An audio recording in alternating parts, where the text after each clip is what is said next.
Hello दोस्तों, एक बार आपका फिर से स्वागत है निखिल विद स्टडी में। दोस्तों, आज मैं आपको लेकर आया हूँ उत्तर प्रदेश की सामान्य ज्ञान यानी यूपी जीके। दोस्तों, ये आपके यूपी होमगार्ड और यूपी पुलिस के लिए बहुत ही कामगार साबित होगी। तो चैनल पर नए हैं, चैनल को ज़रूर सब्सक्राइब कर लेना। और ये क्लास लगभग 30 मिनट से ज़्यादा की हो सकती है, तो अगर आपको पूरी देखनी है तभी देखना, वरना आप हट जाना। तो दोस्तों, इम्पोर्टेंट इसमें मैं कराऊंगा बहुत ही ज़्यादा, तो आपको जो है ध्यानपूर्वक सुनते रहना है और चैनल पर नए हैं तो चैनल को ज़रूर सब्सक्राइब कर लेना है। तो चलते हैं पहले क्वेश्चन की ओर। दोस्तों, पहला क्वेश्चन है हमारा, सॉरी दोस्तों बीच में रुकना पड़ा था थोड़ा। तो शुरुआत करते हैं हम पहले उत्तर प्रदेश के लोक नृत्य। ठीक है दोस्तों, सबसे पहले उत्तर प्रदेश के जो प्रमुख लोक नृत्य हैं हम उनके बारे में बात करेंगे। तो ये तो थोड़ा शॉर्ट में है, मैं आपको चित्रों के साथ बताऊंगा। ठीक है, तो यह है हमारा पहला डिटेल। दोस्तों, यह है चरकुला ब्रजभूमि का लोक नृत्य है। यह नृत्य रथ के पहिए पर मिट्टी का घड़ा रखकर किया जाता है। दोस्तों, आपको क्वेश्चन बन सकता है कि चरकुला कहाँ का नृत्य है। दोस्तों ठीक है, चरकुला कहाँ का नृत्य है। तो दोस्तों, चरकुला कहाँ का नृत्य है आपको पता होना चाहिए, ब्रजभूमि का, यानी उत्तर प्रदेश की ब्रजभूमि का। ठीक है, नेक्स्ट है दोस्तों दिवारी पाई डंडा। दिवारी पाई डंडा जो है ये कहाँ, उत्तर प्रदेश में बुंदेलखंड के क्षेत्र में एक पारंपरिक मार्शल आर्ट आधारित लोक नृत्य है। तो दोस्तों, आपसे पूछा जाए कि दिवारी पाई डंडा कहाँ पर मनाया जाता है लोक नृत्य, तो ये मनाया जाता है हमारे बुंदेलखंड के क्षेत्र में, उत्तर प्रदेश में। ठीक है दोस्तों, नेक्स्ट चलते हैं हम। ये देखो, ये सब जो है पाई डंडा वाला नृत्य है। नेक्स्ट चलते हैं हम 3 नंबर में दोस्तों है बुंदेली राई। बुंदेलखंड का पारंपरिक नृत्य है। राई का अर्थ है सरसों के बीज। जिस प्रकार तस्तरी में सरसों के बीज झूलते हैं, नर्तक भी उसी प्रकार नगड़िया, ढोलक, झीका, मंजीरा, हारमोनियम, ढपली, लोटा, रमटूला बुंदेलखंड के सभी वाद्य यंत्रों की थाप पर नृत्य करते हैं। ठीक है दोस्तों, चलते हैं नेक्स्ट। दोस्तों, यहाँ पर थोड़ा ऊधम ज़्यादा है, उससे आप परेशान ना होना। दोस्तों, यह है कर्म नृत्य। ठीक है, यह है कर्म नृत्य। कर्म नृत्य दोस्तों ये जो है उत्तर प्रदेश के सोनभद्र ज़िले में मनाया जाता है, जो विश्व प्रसिद्ध लोक नृत्य है। और लोक कथाओं से ज्ञात होता है कि सोनभद्र की जनजातियों में बसंत पंचमी के दिन कर्मा मनाया जाता है। ऐसा माना जाता है कि जब चावल काटा जाता है और गेहूं बोया जाता है तब यह नृत्य किया जाता है। यह कोल जनजाति के प्रमुख महिलाओं द्वारा संयुक्त रूप से किया जाता है। तो दोस्तों, आपको कोल जनजाति याद रखनी है। ठीक है, कोल जनजाति। आपसे ये भी पूछ सकता है कि कौन सी जनजाति कर्मा लोक नृत्य को मनाती है। तो दोस्तों, आपको जो है कोल जनजाति पर लगाना है। ठीक है, नेक्स्ट है हम धुरिया नृत्य। दोस्तों, ये धुरिया नृत्य है।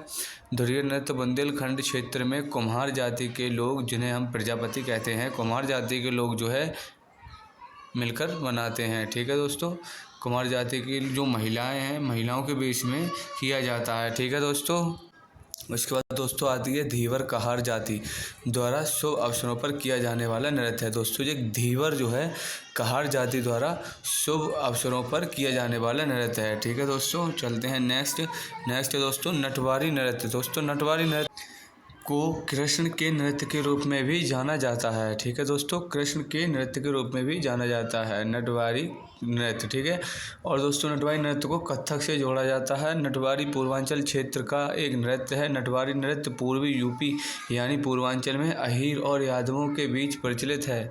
दोस्तों, अहीर और यादव बात एक ही होती है। ठीक है, ये अहीर यादव जो है इसमें अलग अलग कर दिया है, कोई नहीं। चलते हैं नेक्स्ट हम शीला नृत्य सोनभद्र। ठीक है दोस्तों, शीला नृत्य सोनभद्र जिले में जनजातियों द्वारा किया जाता है। ठीक है, जिले में जनजातियों द्वारा किया जाता है। कौन से जिले में? सोनभद्र जिले में शीला नृत्य, ये आपको ध्यान रखना है। नेक्स्ट है दोस्तों सायरा नृत्य। ये दोस्तों बुंदेलखंड के किसानों द्वारा अच्छी फसल के लिए भगवान इंद्र, बारिश के देवता का आशीर्वाद पाने के लिए किया जाता है। ठीक है दोस्तों, सायरा नृत्य, ये आपको ध्यान रखना है। नेक्स्ट है दोस्तों हमारा सरला फोल्क डांस। ठीक है, यूपी वाला, ये आप ध्यान रखना। 10वां है दोस्तों कार्तिक। ठीक है, कार्तिक नृत्य बुंदेलखंड क्षेत्र में कार्तिक माह में श्री कृष्ण और गोपियों के बीच में नर्तकों द्वारा किया जाने वाला एक लोक नृत्य है। ठीक है, कौन सा? कार्तिकेय नृत्य। ये इम्पोर्टेंट नहीं है पर आप याद रखना। ठीक है, नेक्स्ट है दादरा नृत्य। दोस्तों दादरा नृत्य जो है दादरा उत्तर प्रदेश का एक लोकप्रिय लोक नृत्य है। इसकी उत्पत्ति मिर्ज़ापुर ज़िले में और यह पुरुषों और महिलाओं दोनों द्वारा किया जाता है। दादरा एक रोमांटिक नृत्य शैली है जो प्रेम और लालसा की भावनाओं को प्रदर्शित करती है। यह मधुर संगीत के साथ होता है जिसे आमतौर पर दादरा ताल 6 ताल का लयबद्ध चक्र में गाया जाता है। ठीक है, उसके बाद है दोस्तों रासलीला। इसके बाद है दोस्तों रासलीला।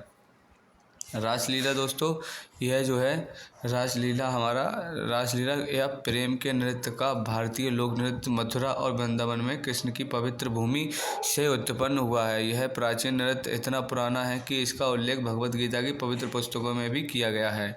ठीक है, रासलीला नृत्य, ये आपको ध्यान रखना है। नेक्स्ट है हमारा दोस्तों नेक्स्ट है यूपी के लोकप्रिय गीत, लोकगीत। ठीक है दोस्तों, तो आपको अब लोकगीत याद रखने हैं। आपके नृत्य हो गए इंपॉर्टेंट जितने भी थे। दोस्तों लोकगीत जो है कजरी यूपी के जो है मिर्ज़ापुर वाराणसी क्षेत्र में लोकगीत जो सावन के महीने में गाया जाता है। ठीक है, उसके बाद दोस्तों रसिया दोस्तों ब्रज का लोकगीत है। ठीक है, ब्रज का लोकगीत क्या है? रसिया, ये आपको ध्यान रखना है। नेक्स्ट है दोस्तों बिरहा दोस्तों पूर्वी यूपी का लोक नृत्य है। बिरहा आपको ध्यान रखना है।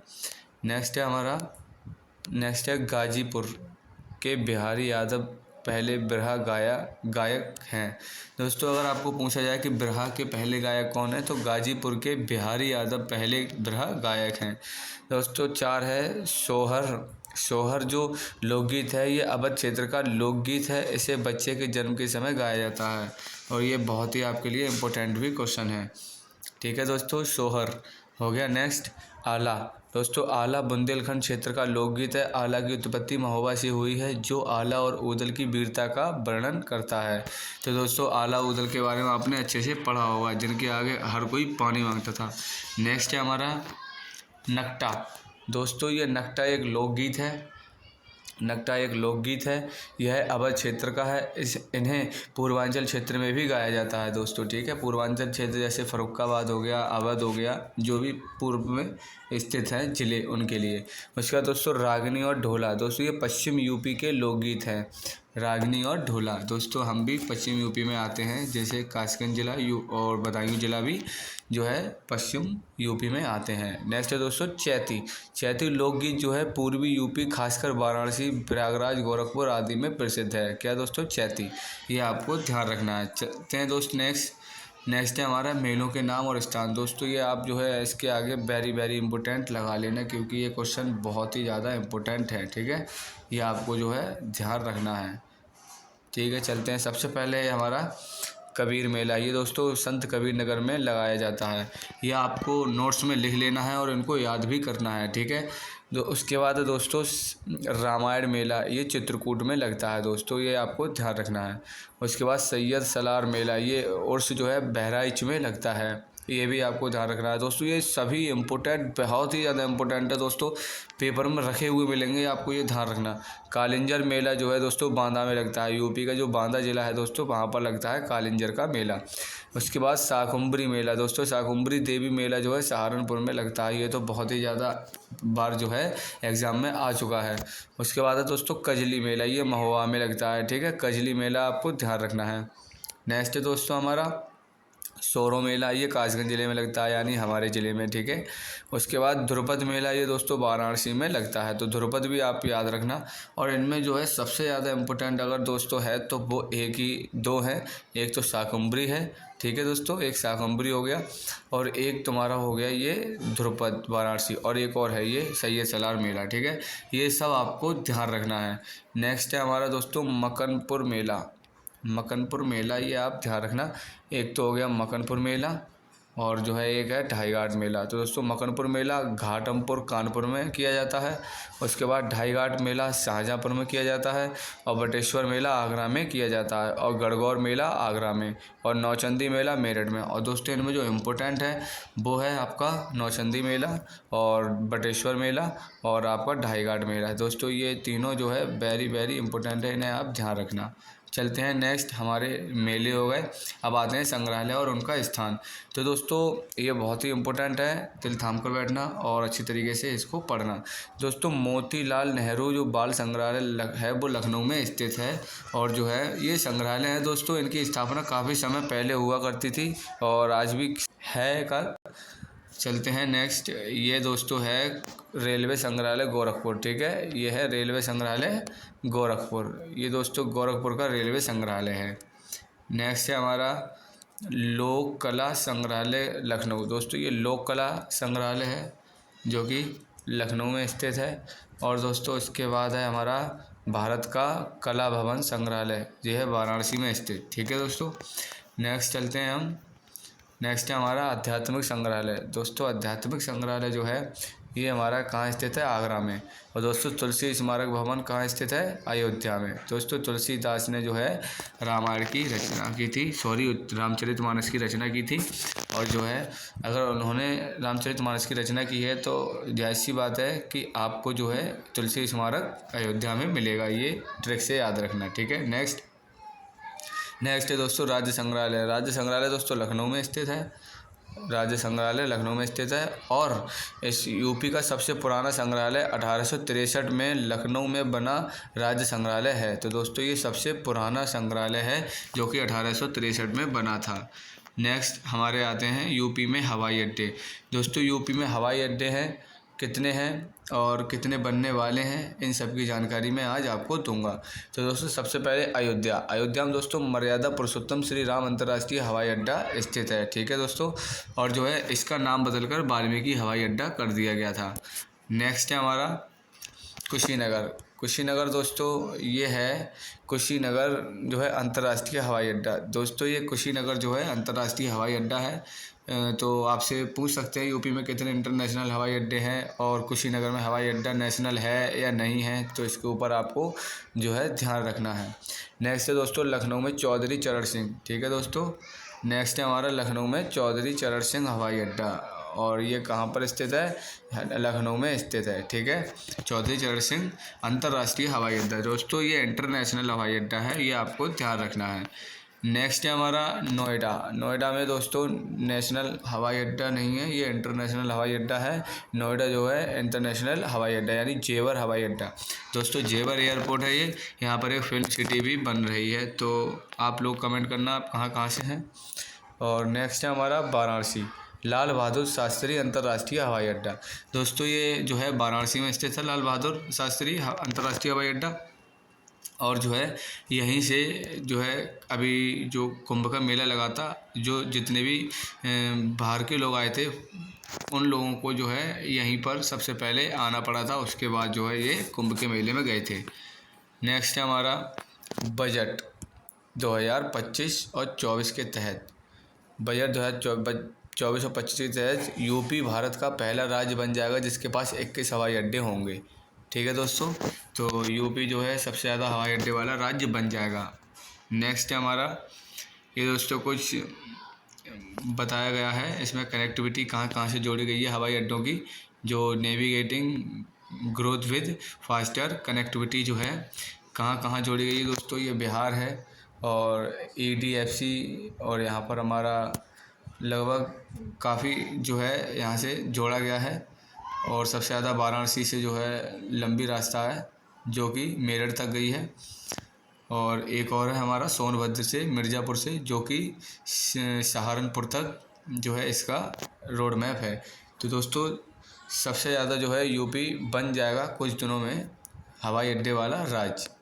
नेक्स्ट है उत्तर प्रदेश के विमान मानचित्र। दोस्तों विमान मानचित्र जो है परिचालन 15 हवाई अड्डे हैं इस समय पे दोस्तों, जो चलन में स्थित हैं, यानी जो चालन में स्थित हैं जो इस समय चल रहे हैं वो 15 हवाई अड्डे हैं। और दोस्तों आगामी यानी 6 हवाई अड्डे 2025 तक तैयार हो जाएंगे। और जो है और इसमें दोस्तों जो अगले साल तक यूपी में 5 अंतर्राष्ट्रीय और 16 घरेलू हवाई अड्डे चालू हो जाएंगे, जो 2017 में केवल 2 हवाई अड्डों से लगभग 10 गुना है। तो दोस्तों उत्तर प्रदेश की सरकार ने काफ़ी तेज़ी से काम किया है। और ये रहे कुछ हवाई अड्डे जो aviation map of Uttar Pradesh. ठीक है, ये आपको देखना है। तो चलते हैं नेक्स्ट। ऐसे यूपी का एक जिला एक उत्पाद। दोस्तों अब हम आते हैं एक जिला एक उत्पाद पर, ठीक है, एक जिला एक उत्पाद पर। तो दोस्तों सबसे पहला आता है चमड़ा उद्योग में आगरा, ध्यान रखना। उसके बाद दोस्तों काली मिट्टी के बर्तन में आता है आपका आजमगढ़, ये भी आपको ध्यान रखना है। आजमगढ़ जो है काली मिट्टी में आता है। गुड़ अयोध्या, ठीक है।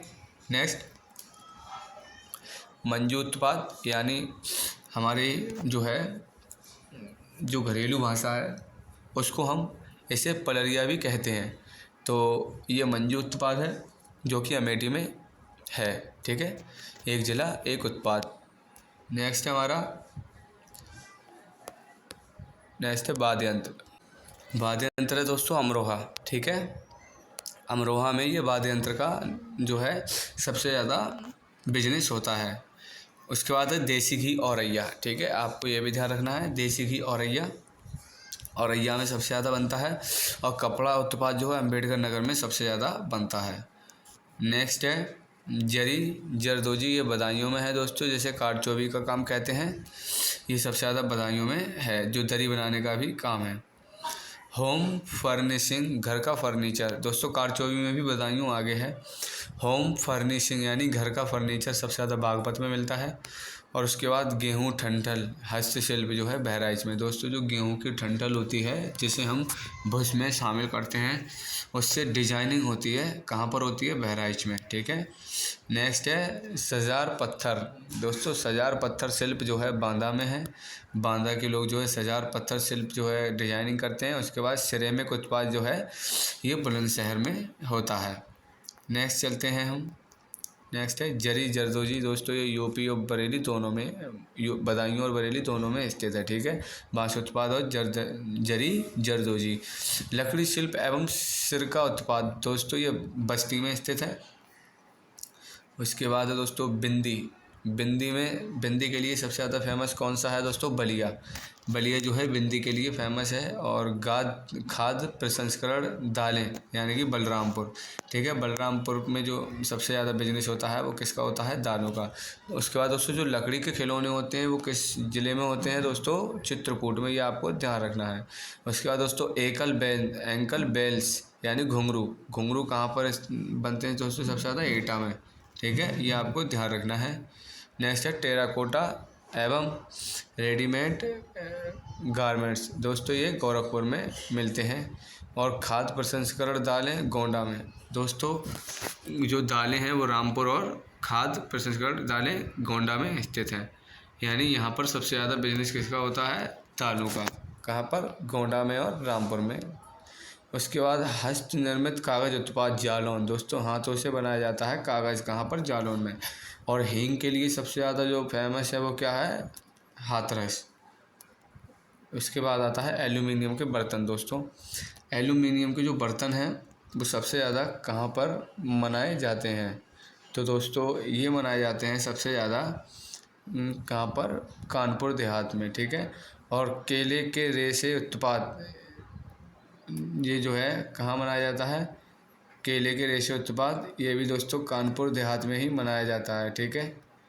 केले के रेशे उत्पाद कहाँ मनाया जाता है, कानपुर देहात में। नेक्स्ट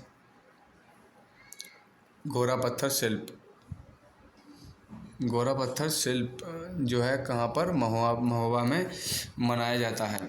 उसके बाद दोस्तों आता है आपका महाराजगंज। महाराजगंज में दोस्तों क्या होता है, सबसे ज़्यादा फर्नीचर का जो है काम होता है, ठीक है। सबसे ज़्यादा किसका काम होता है, फर्नीचर का। उसके बाद खेल उत्पाद यानी मेरठ। दोस्तों खेल उत्पाद के जितने भी सामान हैं वो सब कहाँ मनाए जाते हैं, मेरठ में, ठीक है। मेरठ में मनाए जाते हैं।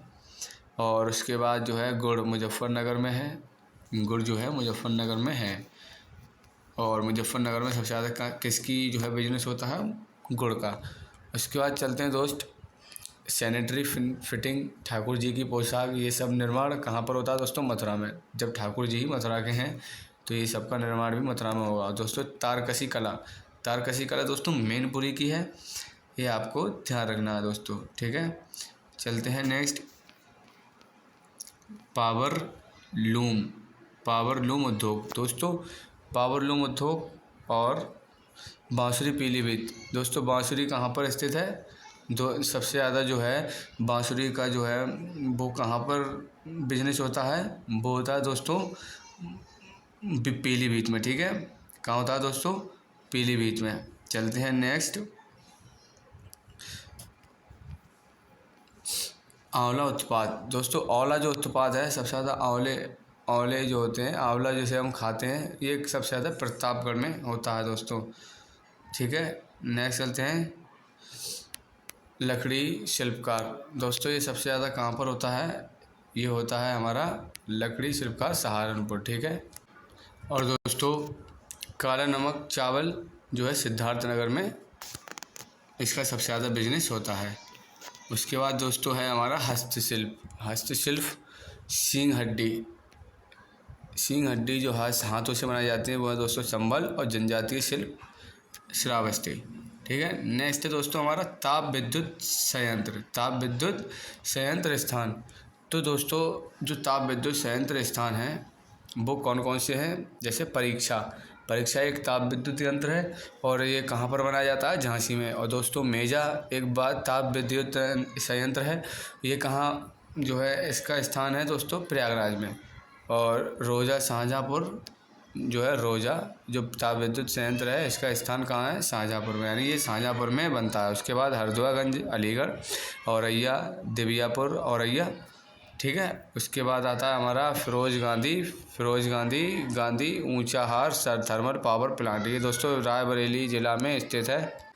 उसके बाद दोस्तों रोजा, यह यूपी का पहला निजी ताप विद्युत संयंत्र है, ठीक है। और रेहंद थर्मल पावर प्लांट जो है रेणुकूट सोनभद्र में यूपी की सबसे बड़ी क्षमता का ताप विद्युत संयंत्र है दोस्तों, ये आपको ध्यान रखना है, ठीक है। नेक्स्ट है हमारा उत्तर प्रदेश के प्राचीन इतिहास, ठीक है दोस्तों, उत्तर प्रदेश का प्राचीन इतिहास दोस्तों इसके बारे में बताता हूँ। ये दोस्तों प्रागैतिहासिक काल है। प्रागैतिहासिक काल का मतलब होता है दोस्तों सबसे पहला काल, और यूपी के पुरापाषाणकालीन स्थलों में बेलन घाटी का नाम प्रमुख है। यह बेलन नदी की घाटी में स्थित है। इस प्रागैतिहासिक काल स्थल की खोज और उत्खनन का श्रेय इलाहाबाद विश्वविद्यालय के पूर्व विभाग अध्यक्ष प्रोफेसर GR शर्मा को जाता है, ठीक है। बेलन नदी के बारे में थोड़ा चर्चा कर लेते हैं दोस्तों। ये बेलन नदी कहाँ पर स्थित है दोस्तों? ये बेलन नदी सोनभद्र जिले से निकलती है और तमसा नदी में मिलती है। तमसा नदी अंततः प्रयागराज संगम से केवल 34 किलोमीटर नीचे सिरसा में गंगा से मिलती है, ठीक है दोस्तों। ये है हमारा सैदाबाद, और सहसों ये है दोस्तों, झूसी ये है, यहाँ से जो है नदी निकल कर जाती है ये वाली, और यहाँ पर आके मिलती है। चलते हैं नेक्स्ट, गंगा से आके मिल जाती है। तमसा नदी जो है दोस्तों, तमसा नदी और गंगा नदी का मिलन स्थल, ठीक है दोस्तों, ये तमसा नदी और गंगा नदी का मिलन स्थल है। नेक्स्ट है दोस्तों बेलन घाटी और भी चीज़ों के लिए फेमस है दोस्तों। बेलन घाटी में स्थित लोहंडा नाले के पास हड्डी से बनी देवी माँ की एक सौंदर्य प्रतिमा पाई गई है, जो उत्तर प्रदेश या उच्च पुरापाषाण काल की है, ठीक है। उसके बाद ऐसी कोई प्रतिमा या चिन्ह भारत के अन्य क्षेत्र में नहीं पाया गया है दोस्तों, ये बहुत ही ज़्यादा अद्भुत होने की बात है। उसके बाद चलते हैं नेक्स्ट, लोहंडा नाले से प्राप्त हड्डी बनी देवी माँ की मूर्ति, आप देख सकते हैं कैसी मूर्ति है दोस्तों। इसमें मुझे भी साफ नहीं दिख रहा है। खैर चलते हैं हम नेक्स्ट उत्तर प्रदेश के महत्वपूर्ण मध्यपाषाण स्थल की ओर, ठीक है। सबसे पहले तो दोस्तों सराय नाहर राय, ठीक है। सबसे पहले जो स्थल हैं हमारे महत्वपूर्ण मध्यपाषाण काल के समय के, तो उसमें सबसे पहले सराय नाहर राय है। उसके बाद दमदमा, जहाँ एक ही कब्र में 3 मानव कंकाल मिले थे, ठीक है। उसके बाद है महादहा, ठीक है, महादहा। फिर उसके बाद है उपरोक्त तीनों स्थल केवल प्रतापगढ़ जिले में मौजूद हैं। चौपानी मांडू प्रयागराज जिले में मौजूद है, ठीक है। ये आपको ध्यान रखना है। ये तीनों स्थल जो मैंने आपको बताए थे कहाँ पर स्थित है? ये स्थित है प्रतापगढ़ जिले में दोस्तों, ठीक है। नेक्स्ट है हमारा यूपी में महत्वपूर्ण नवपाषाण स्थान दोस्तों। पुरापाषाण हो गया, मध्यपाषाण काल हो गया, अब नवपाषाण काल पर आते हैं। सबसे पहले है दोस्तों कोलढेवा, जो कोल ढेवा है वो दोस्तों कहाँ पर मिला था? प्रयागराज में बेलन नदी के तट पर स्थित है, ठीक है, कोल ढेवा। उसके बाद आता है लाहौर देव। लाहौर देव ये दोस्तों कहाँ पर है? संत कबीर नगर, यानी चावल की यहाँ पर खेती हुई थी, ये पता चला था। नवपाषाण समय का ये जो है जिला है। उसके बाद कंकालों की अधिकतम संख्या जो 17 है, वह मिर्ज़ापुर जिले में लेखहिया नामक पत्थरों की कब्रगाह पर पाई गई है, ठीक है। कहाँ पर? लेखहिया नामक पत्थरों की कब्रगाह पर पाई गई है, ये ध्यान रखना है। इसके बाद पुरातात्विक आधार पर चौपानी मांडू की संपूर्ण सांस्कृतिक सजावट बसावट की तिथि मेसोलिथिक काल और नवपाषाण काल के बीच होने का अनुमान है, ठीक है दोस्तों। एक मेसोलिथिक काल था और एक था नवपाषाण काल। मेसोलिथिक दोस्तों इसे इंग्लिश वर्ड दिया गया है। ये इन दोनों के बीच में जो स्थित काल था, उस काल के समय का जो है ये शहर है जो नवपाषाण काल वाला बताया जाता है। नेक्स्ट है उत्तर प्रदेश में सिंधु घाटी स्थल और स्थान, ठीक है दोस्तों। कुछ सिंधु घाटी स्थल हैं और उनके कुछ स्थान हैं जो हम इस तरीके से पढ़ते हैं। जैसे आलमगीरपुर जो है दोस्तों मेरठ में है, जो कि रिहंद नदी के किनारे स्थित है। सादिकपुर सिनौली यानी ये बागपत में स्थित है। और बड़गांव हुलास ये सहारनपुर में मिला था, ये स्थल सिंधु घाटी सभ्यता वाला। और मानपुर बुलंदशहर में मिला था दोस्तों। मानपुर बुलंदशहर में सिंधु घाटी के समय का शहर है। मंडी जो कि मुजफ्फरनगर में है। उसके बाद कैराना ये शामली में है, ठीक है।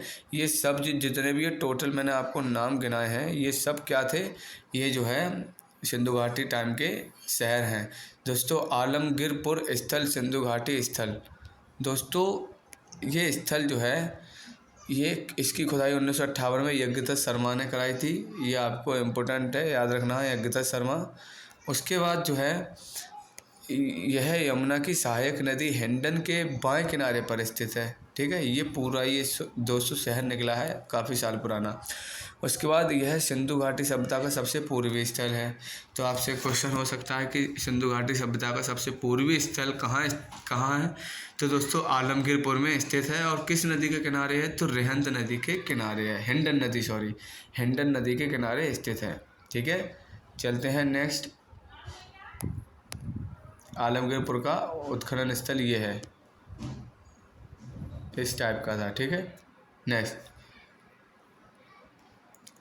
उत्तर प्रदेश में स्थित महाजनपद, ठीक है दोस्तों। ये जो है उत्तर प्रदेश में कुल 8 महाजनपद स्थित थे। वे हैं निम्नलिखित। नंबर 1 महाजनपद काल और राजधानी, ठीक है। महाजनपद काल और राजधानी हम शुरुआत करते हैं। सबसे पहला है दोस्तों काशी। काशी दोस्तों वर्तमान में वाराणसी है। और उसके बाद था वत्स दोस्तों, ये कौशाम्बी में स्थित था। आज के समय का कौशाम्बी है, पहले वत्स जिला था। कौशल जिला दोस्तों आज के समय का श्रावस्ती, ठीक है। उसके बाद सूरसेन जो जिला था आज के समय में मथुरा है। महाजनपद काल समय के जो है यूपी में 16 जनपद थे ना। उसके बाद दोस्तों पांचाल, ये जो है आज के समय की बरेली है, ठीक है। आज के समय की बरेली, जो कि पहले पांचाल इसका नाम था। नेक्स्ट है काम्पिल्य, ये दोस्तों फर्रुखाबाद में है, काम्पिल्य जिला। और उसके बाद कुरु इंद्रप्रस्थ यानी मेरठ में। पहले जो कुरु जो जनपद था वो कौन सा था आज के समय का? मेरठ। पहले चेदी जो था वो सुक्तिमती था आज के समय का, ठीक है। नेक्स्ट है दोस्तों मल्ला, ये कुशीनगर था, ठीक है। आज के समय का कुशीनगर और जनपद काल के समय का मल्ला गांव, ठीक है। ये महाजनपदों का उल्लेख कहाँ पर मिला था दोस्तों? बौद्ध ग्रंथ के अंगुत्तर निकाय और जैन ग्रंथ भगवती सूत्र में मिलता है। तो दोस्तों सबसे इम्पोर्टेंट जो याद रखने वाली बात है वो है अंगुत्तर निकाय, ठीक है। और जो है जैन ग्रंथ भगवती सूत्र, ये 2 ऐसे ग्रंथ हैं जिनमें महाजनपद काल के बारे में जो है जानकारी मिलती है। नेक्स्ट है महाजनपद काल की जनपदों की राजधानी और नदियों के तट, ठीक है दोस्तों। ये काशी जो है गंगा नदी के किनारे स्थित था। कौशाम्बी यमुना नदी के किनारे। श्रावस्ती राप्ती नदी के किनारे। मथुरा यमुना नदी के किनारे। काम्पिल्य गंगा नदी के किनारे। और इंद्रप्रस्थ यमुना नदी के किनारे। नेक्स्ट है सुक्तिमती नदी यानी यमुना की सहायक नदी थी सुक्तिमती, उसके किनारे। और कुशीनगर गंडक नदी के किनारे, ठीक है। ये इस तरीके के दोस्तों जो है हमारे जनपद थे पूरी यूपी में, ये आपको ध्यान रखना है। ये इस तरीके से थे, ठीक है दोस्तों। ये पूरा भारत है और भारत के अंदर जितने भी जनपद हैं वो ये वाले हैं यूपी के, ये आपको ध्यान रखना है। चलते हैं नेक्स्ट उत्तर प्रदेश के महाजनपद काल। जो दोस्तों ये थे हमारे उत्तर प्रदेश के कुछ जनपद। ये हमारे यूपी का नक्शा है, ठीक है, ये जो है हमारी यूपी का नक्शा है और जो है इसी में जो है हमारे 16 महाजनपद काल शामिल थे, ठीक है। नेक्स्ट है हमारा बौद्ध धर्म और उत्तर प्रदेश, ठीक है, बौद्ध धर्म और उत्तर प्रदेश। दोस्तों बुद्ध ने अपने अधिकांश उपदेश कौशल की राजधानी श्रावस्ती में दिए थे और पहला उपदेश जो है कहाँ पर दिया था, सोमनाथ मंदिर पर, जिसे जो है बौद्ध धर्म परिवर्तन भी कहते हैं। बुद्ध ने अपना पहला उपदेश सारनाथ ऋषिपंतन में के मृगदाव या मृगवन में दिया, जिसे धर्मचक्र परिवर्तन या चक्र परिवर्तन के नाम से भी जाना जाता है, ठीक है। नेक्स्ट है बुद्ध का महापरिनिर्वाण। संसार में उनका देहावसान 483 ईसा पूर्व वैशाख पूर्णिमा के दिन 80 वर्ष की आयु में हिरण्यवती नदी यानी आज के समय में जो है गंडक नदी कहते हैं, जो कि नेपाल में स्थित है, के तट पर कुशीनगर में हुआ था, ठीक है। उसके बाद दोस्तों बौद्ध उत्तर प्रदेश में बौद्ध स्थल। सबसे पहले कपिलवस्तु, यह स्थल वर्तमान सिद्धार्थनगर में स्थित है। नेक्स्ट है सारनाथ, इसका प्राचीन नाम ऋषिपतन था। सारनाथ का पहला क्या था दोस्तों नाम, ऋषिपतन। बुद्ध ने अपना पहला उपदेश यहीं दिया था, ठीक है, जो कि मैंने पहले आपको बता दिया। उसके बाद दोस्तों कुशीनगर है। कुशीनगर जो है बुद्ध के महापरिनिर्वाण का स्थल है। यहाँ पर महापरिनिर्वाण यानी उन्होंने शरीर त्यागा था। उसके बाद श्रावस्ती राप्ती नदी के तट पर स्थित है। बुद्ध ने अपने अधिकांश उपदेश इसी नगर में दिए थे, श्रावस्ती में। रामग्राम दोस्तों वर्तमान गोरखपुर में रामगढ़ ताल को प्राचीन रामग्राम माना जाता है। यह कोलिय गणराज्य की राजधानी थी। कोलिय एक गणराज्य था, उसकी राजधानी थी पावा दोस्तों कुशीनगर में स्थित है, यानी वर्तमान कुशीनगर है। यहीं पर चंद्रकुमार के आवास पर भोजन करने के बाद बुद्ध बीमार पड़ गए थे, जिसके बाद कुशीनगर में उनका महापरिनिर्वाण हुआ था।